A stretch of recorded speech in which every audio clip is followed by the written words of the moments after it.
या देवी सर्वभूतेषु मा गौरीरूपेण संस्थिता नमस्तस्ते नमस्तस्ते नमस्तस्ते नमो नमः।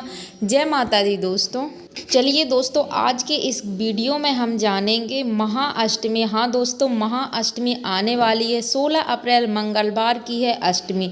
तो आज की वीडियो में महाअष्टमी के 3 उपाय आज मैं आपके साथ शेयर करूंगी। साथ ही हम आज आपको बताएंगे वह कौन से 9 संकेत हैं जो नवरात्रि के किसी भी दिन आपको इन 9 संकेतों में से अगर एक भी संकेत आपको मिलता है तो आप समझ जाइए माता रानी का प्रवेश आपके घर में हो चुका है। माता रानी की विशेष कृपा है आप पर और माता रानी आपको आशीर्वाद दे चुकी हैं। तो कौन कौन से वो 9 संकेत हैं, किस रूप में माता रानी आपके घर में आई हुई हैं, तो आज का वीडियो बहुत ही खास होने वाला है। वीडियो को अंत तक जरूर देखना क्योंकि आज की वीडियो में बहुत ही महत्वपूर्ण बातें हम आपको बताने वाले हैं। 16 अप्रैल की है अष्टमी। तो अष्टमी के दिन हमें पूजन की क्या क्या सामग्री लेनी चाहिए, पूजन हमें किस तरह से करना चाहिए और घर पर हम पूजन किस तरह से कर सकते हैं, मंदिर पर किस तरह कर सकते हैं, और हवन जो अष्टमी के दिन हवन का विशेष महत्व होता है, और तो हवन किस तरह से हमें घर में करना चाहिए जिससे हमें संपूर्ण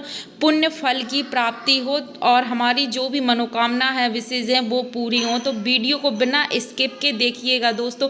एक वीडियो बनाने में बहुत मेहनत लगती है तो वीडियो को बीच में प्लीज़ छोड़ के मत जाइएगा। और अगर वीडियो थोड़ी भी आपको पसंद आती है तो प्लीज़ वीडियो को बिना लाइक के मत जाइएगा क्योंकि आपके एक वीडियो से हमें बहुत ही मोटिवेशन मिलता है और आगे वीडियो बनाने का मन करता है। तो शुरू कर लेते हैं आज का वीडियो। सबसे पहले देख लेते हैं अष्टमी तिथि को हमें क्या क्या सामग्री की ज़रूरत पड़ती है। आपको बता दें कि इस बार जो अष्टमी है वो मंगलवार की पड़ रही है, तो इस दिन आप बजरंग बली की भी पूजा कर सकते हैं और माता दुर्गा की। अष्टमी माता गौरी का दिन होता है तो इस दिन गौरी माँ की पूजा माता के 8वें स्वरूप दुर्गा माता के 8वें स्वरूप की हम पूजा करते हैं महागौरी की।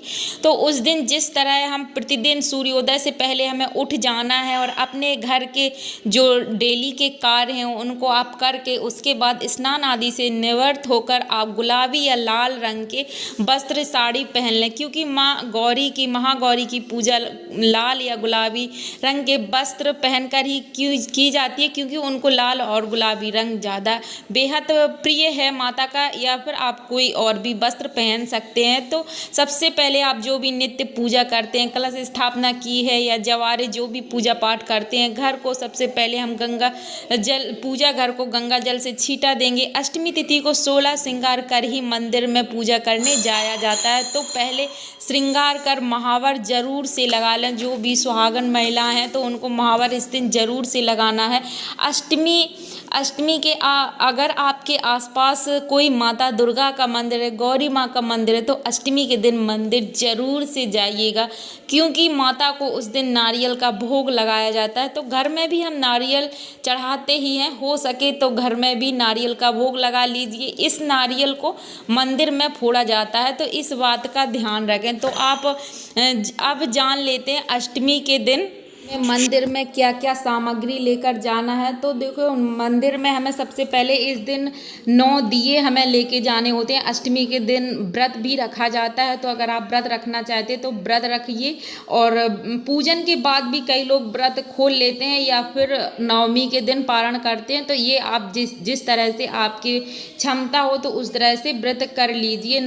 अष्टमी के दिन धूप दीप रोली कुमकुम सिंदूर और देवी माँ को गेहूं अपने घर से अन्नदान जरूर से समर्पित करें। लौंग इलायची पान सुपारी नारियल और दक्षिणा स्वरूप कुछ पैसे भी रख लें। इस दिन माता को हवन जरूर से किया जाता है। बतासे का भोग जरूर लगाएं। पान के ऊपर बतासा 2 लौंग 1 इलायची इस तरह से रख के उसमें थोड़ा सा सिंदूर लगाकर माता को समर्पित करें। नारियल भी मंदिर में फोड़ते हैं तो नारियल भी मंदिर में फोड़ा जाता है। इस दिन माता को खूंट भरे जाते हैं। तो यहाँ कहीं इसको खूंट बोलते हैं, कहीं खोंचा बोलते हैं।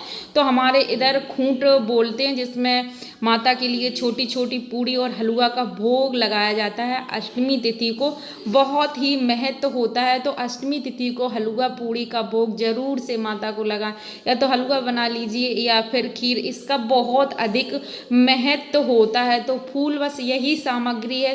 थोड़े से आप कभी भी हवन, मंदिर में कई लोग जाते हैं और जमीन में ऐसे ही कपूर के ऊपर हवन होम कर देते हैं, तो होम कभी भी धरती में नहीं करना चाहिए, क्योंकि हम माता के जो होम है उसी से हम माता को भोग लगाया जाता है। तो क्या हम जमीन में माता को भोग लगा देंगे? तो उसके लिए कोई भी स्थान रख लें, इस तरह का एक बड़ा सा दीपक मंदिर में लेके जाएं, उसमें हवन आप कर दीजिए और इस दीपक को वहीं पे छोड़ दीजिए, मिट्टी के दीपक को। इसमें छोटे छोटे से जो उपले के टुकड़े हैं वो रख लीजिए और एक कपूर अग्नि अच्छे से प्रज्वलित करके माता का होम कर दीजिए हवन। या इस तरह से जो बने हुए धूप के आते हैं दिया टाइप के, तो वो भी बहुत अच्छे रहते हैं। इसमें थोड़ा सा कपूर डालने से इसमें सारी जो धूप वगैरह होती है, अगर तगर गूगल लोवन सब कुछ इसमें मिला हुआ होता है, तो इससे भी आप हवन मंदिर में आसानी से कर सकते हैं। तो पूजा की यही सामग्री होती है। चना दाल भी मंदिर में लेके जाया जाता है, तो चना दाल भी थोड़ी सी रख लें। ये पूजा हमने लगाई है आपको दिखाने के लिए। बस अभी अष्टमी तो 2 दिन बाद है, 3 दिन बाद तब हम पूजा करने जाएंगे हैं कि माता का जो होम है वो हमें किस तरह से करना चाहिए, जो माता हमारा हवन स्वीकार कर हमें आशीर्वाद दें। तो उसके लिए आपको सबसे पहले अग्नि प्रज्वलित कर लेनी है और सबसे पहले हमें भगवान गणेश की और माता गौरी की आहुति देनी है, नवग्रह की आहुति देनी है। अगर आपको मंत्र नहीं आते तो माँ का बस मन में स्मरण मनन ध्यान कर लीजिए और आप आहुति समर्पित कर दीजिए। उसके बाद धूप में घी और थोड़ी सी शक्कर मिला के रख लीजिए, वही लेके आप मंदिर में जाएं और उसी से होम कर दीजिए। उसमें थोड़ा सा गूगल लोवान अगर तगर सब कुछ मिला के पहले से ही रख लीजिए, जिससे हमें बाद में दिक्कत ना हो। तो बस हम 5-7 आहुति माता का कोई भी मंत्र बोलते हुए, बहुत अच्छा मंत्र है। अगर आपका कोई भी काम नहीं बन रहा है तो इस मंत्र की आहुति दे दीजिए, बहुत ही उत्तम मंत्र है। सर्व मंगल मांगल्ये शिवे सर्वादि साधके शरणे त्र्यंबके गौरी नारायणी नमस्तुते। यह मंत्र सर्व कार्य सिद्धि के लिए किया जाता है, या कोई बीमारी है या कुछ है तो उसके लिए आप दूसरा मंत्र ये बोल सकते हैं। रोगान शेषान पहनसे तुष्टा रुष्टा तु कामान सकलान विहिष्टान त्वमाश्रितानां विपन्नाराणां त्वमाश्रितानां हास्यांतां प्रयन्ति। तीसरा मंत्र ये भी आप कोई भी कार्य है या परेशानी है, किसी भी तरह की आपके घर में भूत व्याधि या कोई भी परेशानी है, बाधा है, तो उसके लिए आप यह मंत्र बोलकर, ये दुर्गा सप्तशती के बहुत ही सिद्ध मंत्र हैं, तो ये मंत्र बोलकर आप अपनी समस्या से निजात पा सकते हैं। और चौथा मंत्र आपको बता दें, बहुत ही सिद्ध मंत्र है। ओम जयंती मंगला काली भद्रकाली कपालिनी दुर्गा क्षमा शिवा धात्री स्वाहा स्वधा नमस्तुते। तो इन मंत्रों की आहुति देकर आप माता रानी को प्रसन्न कर अपनी कामना कह सकते हैं। आप देख लेते हैं कि हमें माता की जो आहुति में होम करें या मंदिर में होम करें तो हमें माता के लिए भोग की आहुति किस प्रकार से देनी है। तो उसके लिए आपको चाहिए एक बतासा ले लीजिए अपने हाथ में और 2 लौंग 1 इलायची। तो जो लौंग के फूल होते हैं उनको सिंदूर में डुबो लें, मतलब लौंग फूल वाली लौंग से ही हमेशा मतलब माता को फूल वाली लौंग ही हमेशा पूजा में चढ़ाई जाती है। बिना फूल की लौंग पूजा में प्रयोग नहीं की जाती हैं, तो उनमें थोड़ा सा सिंदूर लगा लें। अब हमें 2 लौंग सिंदूर वाली और 1 इलायची और 1 बतासा, इनको हाथों में लेकर और कोई भी मंत्र बोलकर, या मंत्र नहीं आता है तो माता रानी का ध्यान करके 5, 7, 3, 11 आहुति समर्पित कर देनी है हवन में। तो इस तरह से ही माता का हवन किया जाता है, क्योंकि माता का भोग है जो वो इसी होम से माता को प्राप्त करता होता है, माता इसी को ग्रहण करती हैं। तो इसी तरह से माता का भोग लगाया जाता है और नारियल भी फोड़ते हैं। तो बस नारियल फोड़ने के बाद नारियल के अंदर जो छोटा सा एक बीज निकलता है तो उसकी आहुति भी हम इसी में हवन में समर्पित उसको भी कर देते हैं। तो ये हो गया माँ का होम हमें किस तरह से करना है।